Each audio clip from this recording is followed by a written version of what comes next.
എന്തായാലും ഒട്ടും കേൾക്കാൻ നമ്മൾ ആഗ്രഹിക്കാത്ത തരത്തിലുള്ള വാർത്തകളാണ് വരുന്നത്. പെൺകുട്ടിയുടെ ആരോഗ്യനില സംബന്ധിച്ച് അല്പം ക്രിട്ടിക്കലാണ്. എന്തായാലും പരമാവധി ചികിത്സ നൽകുന്നുണ്ട്. അങ്ങേയറ്റം നടുക്കുന്ന ഒരു ക്രൂരതയുടെ വാർത്തയാണ് എന്തായാലും രാത്രി വൈകി കേരള എക്സ്പ്രസ് ട്രെയിനിൽ നിന്ന് സംഭവിച്ചതെന്ന് നമ്മൾ കേൾക്കുന്നത്. ഇപ്പോൾ ലഭിക്കുന്ന വിവരങ്ങൾ അനുസരിച്ചാണെങ്കിൽ മദ്യപാന ഇയാൾ ജനറൽ കമ്പാർട്ട്മെന്റിൽ പലരുമായി പ്രശ്നങ്ങൾ ഉണ്ടാക്കിയിരുന്നുവെന്ന് സഹയാത്രികർ പറയുന്നു. എങ്ങനെയാണ് ഈ യുവതിയെ ഇയാൾ റാൻഡമായി സെലക്ട് ചെയ്താണോ, അയാളുടെ മദ്യലഹരിയിലെ മതോന്മതനായ ശേഷം ലക്കുകെട്ട അയാൾ റാൻഡമായ ഒരു യുവതിയെ കണ്ടെത്തി ഇത്തരത്തിൽ ട്രെയിനിൽ നിന്ന് ചവിട്ടി തള്ളിയിടുകയായിരുന്നു. അങ്ങനെ ഒരുപാട് കാര്യങ്ങൾ അറിയാനുണ്ട്. എന്തായാലും പ്രതിയായ തിരുവനന്തപുരം സ്വദേശിയായ സുരേഷിന്റെ വീറോബോട്ട്സിനെ കുറിച്ചുള്ള അന്വേഷണങ്ങൾ പോലീസും സ്പെഷ്യൽ ബ്രാഞ്ചും തുടങ്ങിയിട്ടുണ്ട്. മറ്റേതെങ്കിലും തരത്തിലുള്ള ക്രിമിനൽ ബാക്ക്ഗ്രൗണ്ട് ഇയാൾക്കുണ്ടായിരുന്നോ, ഇയാൾ എവിടെ നിന്നാണ് കയറിയത്, ഇയാളോടൊപ്പം മറ്റാരെങ്കിലും ഉണ്ടായിരുന്നോ, എവിടെ നിന്നാണ് ഇയാൾ പുറപ്പെടുന്നത്, ഇയാൾ എന്ത് ജോലി ചെയ്യുന്ന ആളാണ്, അങ്ങനെ ഒരുപാട് കാര്യങ്ങൾ പോലീസിനെ സംബന്ധിച്ച് തേടേണ്ടതുണ്ട്.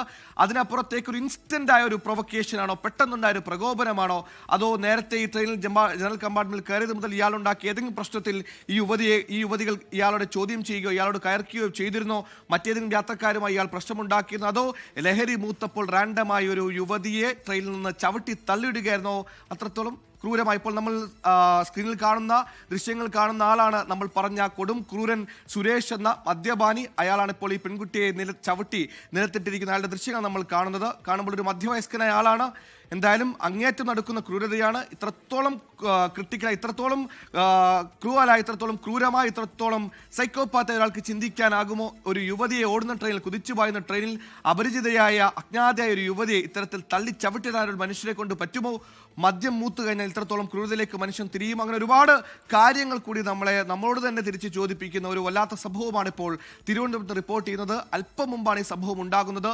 സഹയാത്രികർ അടക്കം ഇപ്പോൾ സ്റ്റേഷനിലെത്തി മൊഴി നൽകുന്നുണ്ട്. സഹയാത്രികർ നൽകിയ വിവരത്തിന്റെ അടിസ്ഥാനത്തിലാണ് ഇയാളെ വർക്കലയ്ക്ക് അപ്പുറത്തുള്ള സ്റ്റോപ്പിൽ നിന്ന് പിടികൂടുന്നത്. ഇയാൾ എവിടെ നിന്ന് കയറി, എന്തിന് കയറി, എങ്ങോട്ടായിരുന്നു ലക്ഷ്യസ്ഥാനം, എന്തായിരുന്നു പ്രകോപനം, സ്ഥിരം മദ്യപാനിയായിരുന്നു, മറ്റ് ക്രിമിനൽ ബാക്ക്ഗ്രൗണ്ടുകൾ ഉണ്ടോ, യുവതികളുമായി ഏതെങ്കിലും തരത്തിലുള്ള പ്രകോപനമോ വാക്കുതർക്കമോ ഇതിന്റെ സംഭവത്തിന്റെ കൃത്യത്തിന്റെ മുമ്പ് എങ്ങനെ ഉണ്ടായിട്ടുണ്ടോ, മറ്റ് യാത്രികരുമായി പ്രശ്നമുണ്ടാക്കിയിട്ടുണ്ടോ, അങ്ങനെ ഒരുപാട് ചോദ്യങ്ങൾ കൂടി ഉത്തരം തേടുന്ന ഏറ്റവും ഗോൾഡൻ അവർ മണിക്കൂറുകളാണ് നമ്മൾ മുന്നോട്ട് പോയിക്കൊണ്ടിരിക്കുന്നത്. എന്തായാലും ഒരു തരത്തിലും അംഗീകരിക്കാൻ പറ്റാത്ത ഒരു വല്ലാത്ത ക്രൂരതയുടെ, അതായത് കുതിച്ചുപായുന്ന ട്രെയിനിൽ നിന്ന് ഒരു പ്രകോപനവുമില്ലാതെ ഒരു യുവതിയെ ചവിട്ടി താഴിട്ടിരിക്കുന്ന ആ പാവ യുവതി ഇപ്പോൾ തിരുവനന്തപുരം മെഡിക്കൽ കോളേജിൽ അത്യാവശ്യ നിലയിൽ ചികിത്സയിലാണ്. എന്തായാലും ഈ രാത്രി ഒട്ടും ആശ്വാസകരമല്ലാത്ത വാർത്തകളാണ് വന്നുകൊണ്ടിരിക്കുന്നത്.